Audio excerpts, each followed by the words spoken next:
Hello everyone, welcome back to our channel rice for excellence. आज के इस video में हम इकोलॉजी के नेक्स्ट चैप्टर जो है वो डिस्कस करने वाले हैं।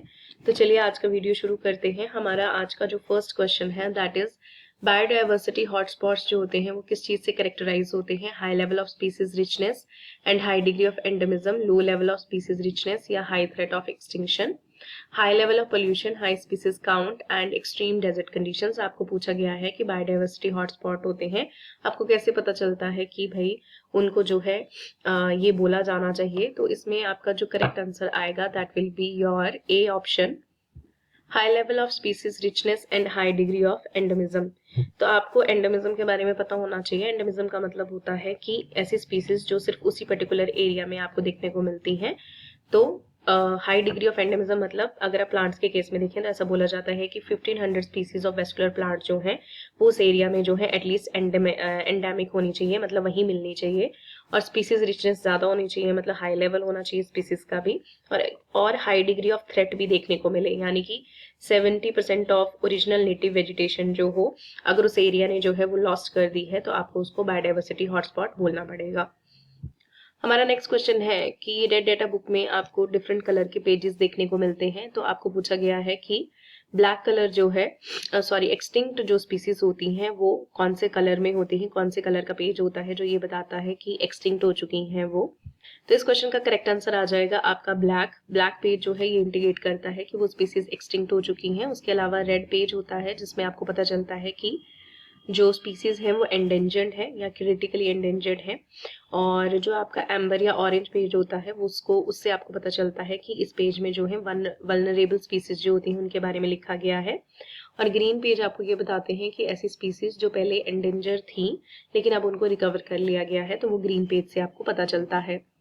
आपका नेक्स्ट क्वेश्चन है कि एंडेमिक स्पीसीज किनको बोलते हैं? तो यहाँ से आपको पहले भी मैंने ऊपर बता दिया, एंडेमिक स्पीसीज वो स्पीसीज होंगी जो एक ज्योग्राफिकल एरिया में स्पेसिफिक में मिलेंगी और आपको कहीं देखने को नहीं मिलती हैं, उनको आप बोलते हैं एंडेमिक स्पीसीज। तो इसमें जो करेक्ट आंसर आ जाएगा that will be your C option.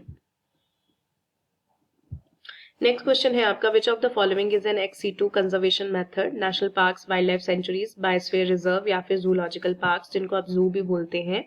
इस क्वेश्चन का जो करेक्ट आंसर आएगा that will be your zoological parks. आपको पता है एक्स-सीटू कंजर्वेशन क्या होती है, जहां पे हम क्या करते हैं, किसी भी जीव या पौधे को उसके जो नेचुरल हैबिटेट है उससे बाहर निकाल के एक सुरक्षित जगह पे जो कि मैनमेड होती है वहां पे रखते हैं और उसकी देखभाल की जाती है। तो इसको हम क्या बोलते हैं, एक्स-सीटू कंजर्वेशन बोलते हैं। तो इसमें जो है आपका जूलॉजिकल पार्क तो यहाँ पे एक एग्जाम्पल है। उसके अलावा आपके बोटेनिकल गार्डन्स हैं, जीन बैंक्स हैं, सीड बैंक्स, ये सारी चीजें जो है वो इसके अंडर आती हैं एक्स-सीटू कंजर्वेशन के अंडर। बाकी जो ऑप्शंस आपको दे रखे हैं जैसे कि आपके नेशनल पार्क्स हैं, वाइल्ड लाइफ सेंचुरीज हैं, बायोस्फीयर रिजर्व इसके अंदर आते हैं। ये सारे जो हैं आपके इन सीटू हैं। इन सीटू का मतलब क्या होता है कि जो अपने ही नेचुरल होम में रहते हैं और उनको वहीं पे ही सुरक्षित रखा जाता है, तो उनको आप बोलते हैं इन सीटू कंजर्वेशन के अंडर उनको डाला जाता है। Next question is the historical convention on biological diversity. The Earth Summit was held in Rio de Janeiro in 1992, 2002, 1982 या फिर 2012। आपको बेसिकली अर्थ समिट के बारे में पूछा गया है और यहाँ से आपको देखो ये भी पता चल रहा है कि ये कहाँ पे हुई थी और बायोलॉजिकल डाइवर्सिटी के ऊपर ये कन्वेंशन थी। तो 2-3 क्वेश्चन यहाँ से ही आपको क्लियर हो जाते हैं। तो आपको यहाँ पे साल पूछा है कि किस साल में ये हुआ था।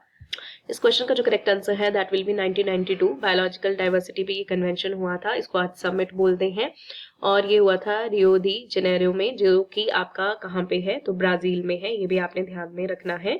14 जून 1992 को जो है इसका आयोजन जो है वो किया गया था, ठीक है। और इसका जो ऑफिशियल नेम है वो है United nation conference on environment and development. ये आपने ध्यान में रखना है, ठीक है। Next question is the phenomena of a natural or artificial buildup of heat in the atmosphere due to trap of infrared radiation is called eutrophication, greenhouse effect, biomagnification या फिर acid rain। इस क्वेश्चन का जो correct answer है that is green house effect. तो देखिए आपको पूछा है कि नेचुरली या आर्टिफिशियली एक बिल्डअप किया जाता है हीट का एटमॉस्फेयर में और उसमें जो ट्रैप होती हैं वो होती हैं इंफ्रारेड रेडिएशंस। तो एक क्वेश्चन तो आपको यहाँ से ये बन जाता है कि ग्रीन हाउस इफेक्ट जब आप पढ़ते हैं तो जो अर्थ है बेसिकली वो वार्म होती है हमारी, तो कौन सी जो रेडिएशंस है वो ट्रैप होती हैं, तो आपने याद रखना है इंफ्रारेड रेडिएशंस और इसको हम बोलते हैं ग्रीन हाउस इफेक्ट, ठीक है। ग्रीन हाउस इफेक्ट में आपको पता है जो मेजर गैसेस रोल प्ले करती हैं वो आपकी कार्बन डाइऑक्साइड और मीथेन होती है।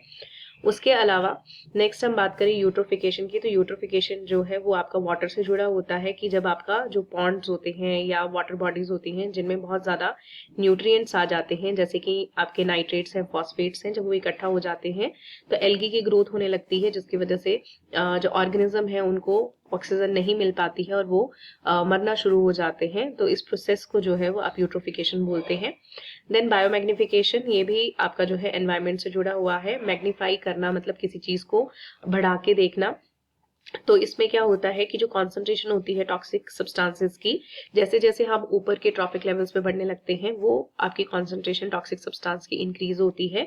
अगर आपको ध्यान हो तो हमने इसमें जो सबसे बेस्ट एग्जांपल पढ़ा है वो है डीडीटी का, कि किस तरह से जो है वो आगे आगे उसकी कॉन्सेंट्रेशन बढ़ती जाती है और एंड में हम देखते हैं कि बर्ड्स जो है वो मरने लगते हैं, उनके एग्स की जो है वो थिनिंग होने लग पड़ती है। तो ये बायोमैग्निफिकेशन के अंदर आता है। एंड एसिड रेन जो है आपको पता है सल्फर डाइऑक्साइड और नाइट्रोजन ऑक्साइड के मिलने से, वाटर के मिलने से जो है सल्फ्यूरिक एसिड और नाइट्रिक एसिड बनता है और उसकी वजह से एसिड रेन होती है। बेस्ट एग्जांपल आप देखते हैं ताजमहल का इसमें, और इसमें जो पीएच होता है एसिड रेन का वो आपका लोअर देन 5.6 जो है वो होता है, तो ये आप ध्यान में रख सकते हैं। Next question is, which gas contributes the maximum percentage of the greenhouse effect on earth? Methane, carbon dioxide, chlorofluorocarbon या फिर नाइट्रस ऑक्साइड। तो यहाँ से तो सबसे पहले आपको ये क्लियर हो रहा है कि ग्रीन हाउस इफेक्ट जो आता है वो किस किस की वजह से आता है। तो methane, carbon dioxide, chlorofluorocarbon and nitrous oxide, ये आपने ध्यान में रखना है, इससे भी क्वेश्चन जो है वो पूछा जाता है। अब आपको यहाँ पूछा है कि कौन सी गैस जो है वो मैक्सिमम परसेंटेज में आपको दिखेगी जो कि ग्रीन हाउस इफेक्ट को कॉज करेगी। तो आपको इसका आंसर जो है ये मैं मान के चल रही हूँ कि पता होगा। कार्बन डाइऑक्साइड जो है इसका करेक्ट आंसर है। कार्बन डाइऑक्साइड जो है वो सबसे ज्यादा मात्रा में परसेंटेज में आपको देखने को मिलता है जो कि ग्रीन हाउस इफेक्ट जो है वो कॉज करता है, ये आपने ध्यान में रखना है। Next question is, the increase in the concentration of toxic substances like DDT or mercury at successive trophic level is called eutrophication, bioaccumulation, biomagnification या फिर accelerated aging। आपको अभी मैंने थोड़ी देर पहले इसके बारे में बताया था। यहाँ पे पूछा गया है कि टॉक्सिक सब्सटेंस की कॉन्सेंट्रेशन अगर बढ़ रही है तो आप उसको, उस प्रोसेस को क्या बोलते हैं। इस क्वेश्चन का करेक्ट आंसर आ जाएगा आपका बायोमैग्निफिकेशन। बायोमैग्निफिकेशन को आप बायोलॉजिकल मैग्निफिकेशन भी बोलते हैं। उसके अलावा यूट्रोफिकेशन के बारे में मैंने आपको ऊपर बताया था कि जब वाटर में न्यूट्रिएंट एनरिचमेंट हो जाती है तो हम उसको यूट्रोफिकेशन बोलते हैं। उसके अलावा आपका बायो एक्यूमुलेशन जो है ये ऐसे बोल सकते हैं आपकी टॉक्सिक सब्सटेंस का जब बिल्डअप हो जाता है सिंगल ऑर्गेनिज्म की बॉडी में ओवर द टाइम आप देखते हैं तो उसको आप बायो एक्यूमुलेशन बोलते हैं। उसके अलावा एक्सेलरेटेड एजिंग जो है इसको आप कल्चरल एजिंग भी बोलते हैं। ये actually one of the type है किसका, यूट्रोफिकेशन का, ये आपने ध्यान में रखना है। इसमें इसका मतलब क्या है एक्सेलरेटेड एजिंग का, कि पहले ऐसे होता था कि जो आपके पॉन्ड्स जो हैं वो फॉरेस्ट में चेंज हो जाते थे, धीरे धीरे न्यूट्रिएंट्स की एनरिचमेंट होती थी, तो धीरे धीरे धीरे करके आपके 1000 साल लगते थे कि एक पॉन्ड को सूखने में। लेकिन अब क्या हो रहा है कि बिकॉज ऑफ जो भी केमिकल्स हम यूज कर रहे हैं वो केमिकल्स पॉन्ड्स में जाते हैं जिसकी वजह से न्यूट्रिएंट एनरिचमेंट होती है और धीरे धीरे जो है पॉन्ड सूखते जा रहे हैं और आपको वहां पे फिर पेड़ पौधे जो है उसकी जगह देखने को मिलते हैं। तो वो जो हो रहा है वो पहले 1000 साल में होता था लेकिन अब जो है वो 100 साल में ही हो जा रहा है, तो वो बहुत जल्दी हो रहा है, इसीलिए उसको हम एक्सेलरेटेड यूट्रोफिकेशन बोलते हैं या फिर इसको कल्चरल भी बोलते हैं, ये आपने ध्यान में रखना है। Next question is, natural aging of a lake by biological enrichment of nutrients is called biomagnification, eutrophication, algal bloom या फिर siltation। इस क्वेश्चन का करेक्ट आंसर है यूट्रोफिकेशन। बाकी हमने डिस्कस कर लिया है बायोमैग्निफिकेशन, एल्गल ब्लूम के बारे में आपको पता है। और सिल्टेशन का मतलब क्या होगा कि आपका सिल्ट, सैंड या मड जो है वो जब लेक बेड पे एकोमुलेट हो जाता है तब हम उसको क्या बोलते हैं, siltation. Next is, high biochemical oxygen demand in a water indicates the water is highly pure, the water is highly polluted with organic waste, high dissolved oxygen level या फिर absence of microbial life। आपको बोला गया है कि इसका मतलब क्या है कि अगर वाटर के अंदर ऑक्सीजन की डिमांड ज्यादा है तो इसका क्या इंडिकेशन, आपको क्या पता चलता है इससे। इस क्वेश्चन का जो करेक्ट आंसर आएगा that will be the water is highly polluted with organic waste. देखिए इस कंसेप्ट, ये बहुत इंपॉर्टेंट कंसेप्ट है लेकिन इजी कंसेप्ट है। आपको इसमें क्या ध्यान में रखना होता है कि अगर वाटर में जो है वो गंदगी ज्यादा होगी तो क्या होगा कि जो आपको माइक्रोब्स हैं उनको ज्यादा काम करना पड़ेगा और वो ज्यादा काम जब करते हैं तो वो वहां की ऑक्सीजन को ले लेते हैं। तो अब जब वहां पे ऑक्सीजन खत्म होगी तो ऑब्वियस सी बात है कि ऑक्सीजन की डिमांड जो है वो बढ़ने लगेगी। उसी को हम बोलते हैं हाई बायोकेमिकल ऑक्सीजन डिमांड, ये आपने ध्यान में रखना है। नेक्स्ट क्वेश्चन है the good ozone that protects life from UV radiation is found in the troposphere, stratosphere, mesosphere या फिर आइनोस्फेयर। ये काफी आसान क्वेश्चन है, तो करेक्ट आंसर इसमें जो आ जाएगा दैट विल बी आपका स्ट्रेटोस्फेयर। स्ट्रेटोस्फेयर जो है आपका 10 to 50 किलोमीटर है अर्थ के सरफेस से, और आपको पता है कि अल्ट्रावायलेट रेडिएशंस जो होती हैं वो उनसे जो है ये ओजोन लेयर जो है वो हमें बचाती है। स्पेसिफिकली जो आपकी यूवीबी रेडिएशंस होती हैं वो काफ़ी हार्मफुल होती हैं, जिसकी वजह से आपको स्किन कैंसर या फिर टेरेस्ट्रियल प्लांट्स को डैमेज होता है, तो ये आपने ध्यान में रखना है। उसके अलावा ट्रोपोस्फेयर में भी ओजोन मिलती है, लेकिन उसको हम बैड ओजोन बोलते हैं, ये भी आप ध्यान में रख सकते हैं, ठीक है। Thickness of ozone layer is measured in terms of decibel, Dobson unit, parts पर मिलियन या फिर नैनोमीटर। ओजोन लेयर की थिकनेस हम किस यूनिट में जो है वो मापते हैं? तो इस क्वेश्चन का करेक्ट आंसर आ जाएगा आपका डॉप्सन यूनिट। डॉप्सन यूनिट में जो है हम इसको थिकनेस ऑफ ओजोन को जो है वो मापते हैं, और अगर आप देखेंगे तो आप एक normal healthy amount of ozone जो है स्ट्रेटोस्फेयर में वो है अराउंड 300 डॉप्सन यूनिट, ठीक है। डेसिबल की बात करें तो आपको पता है कि डेसिबल जो है वो हम साउंड के लिए यूज करते हैं। पार्ट पर मिलियन जो है वो हमने जब अमाउंट ऑफ पॉल्यूटेंट्स देखने होते हैं जो कि छोटे छोटे होते हैं, टाइनी अमाउंट्स ऑफ पॉल्यूटेंट या फिर गैसेस जो है वो देखनी होती हैं एयर, वाटर, सॉइल में, तब हम पार्ट पर मिलियन का यूज करते हैं। नैनोमीटर जो है वो आपकी यूनिट है लेंथ की, और ये किसकी इक्वल होती है 10⁻⁹ मीटर के बराबर होती है, ये आपने ध्यान में रखना है। और कॉमनली हम इसको क्यों यूज करते हैं? वेवलेंथ ऑफ लाइट जो है उसको मेजर करने के लिए। नेक्स्ट जो है आपका that is Montreal protocol. Montreal protocol से आपको क्वेश्चन आता है, इंपॉर्टेंट है। तो सबसे पहले तो ये पूछ लिया जाता है आपको कि कौन से ईयर में जो है इसको साइन किया गया था। तो ये 1987 में साइन किया गया है, आपने ये ध्यान में रखना है। उसके अलावा पूछा गया है कि किस चीज के लिए साइन हुआ था, क्या चीज कंट्रोल करनी थी। तो आपको ऑप्शंस में है green house gases, ozone depleting substances, heavy metals in water या फिर प्लास्टिक वेस्ट। इस क्वेश्चन का जो करेक्ट आंसर है that is ozone depleting substances. आपने इसमें क्या ध्यान में रखना है कि मॉन्ट्रियल प्रोटोकॉल जो है वो सितंबर 16, 1987 जो है इस दिन साइन किया गया था, और 16 सितंबर को ही ओजोन डे बनाया जाता है, वर्ल्ड ओजोन डे, ये भी आपने ध्यान में रखना है। और जनवरी 1, 1989 को इसको एनफोर्स किया गया था, ठीक है। तो काम करना चालू जो है वो 1989 में हुआ है।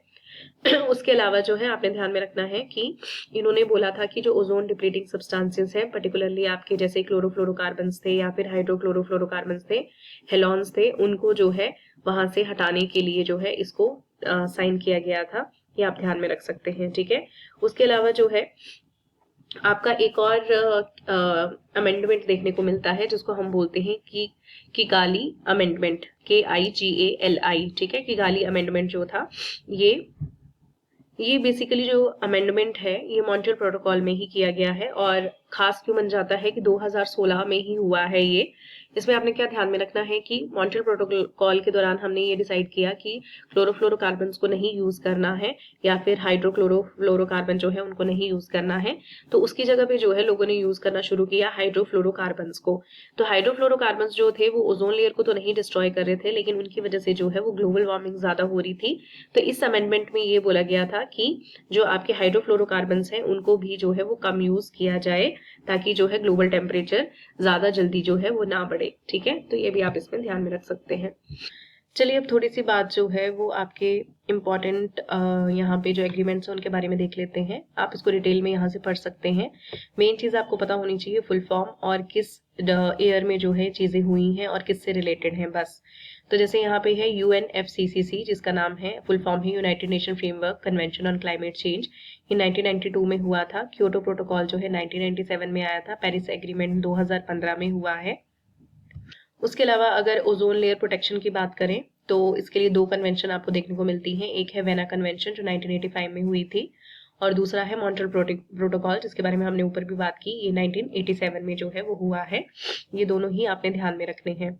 उसके अलावा जो है आपका biodiversity, wild life and nature conservation के लिए जो एग्रीमेंट्स यहाँ देखने को मिलते हैं, तो एक आपका बहुत इंपॉर्टेंट है दैट इज रामसार कन्वेंशन 1971 में हुआ था। किससे जुड़ा हुआ है? तो वेटलैंड से जुड़ा है, बस इतना ध्यान में रखना है आपने। देन साइट्स 1973 में, जिसको आप बोलते हैं convention on international trade in endangered species of wild flora and fauna, ये आपने ध्यान में रखना है। और एक है आपका कन्वेंशन ऑफ बायोलॉजिकल डाइवर्सिटी, जो मैंने ऊपर भी आपको बताया है। इसके अंडर जो है एक आपका कार्टाजीना जो प्रोटोकॉल है उसके बारे में भी पूछ लिया जाता है कि किससे जुड़ा है, तो 2000 में ये प्रोटोकॉल जो है वो बना है और आपका जो ट्रांस बाउंड्री मूवमेंट होती है लिविंग मॉडिफाइड ऑर्गेनिज्म की उससे जुड़ा हुआ है। तो आज के लिए इतना ही। Thank you so much.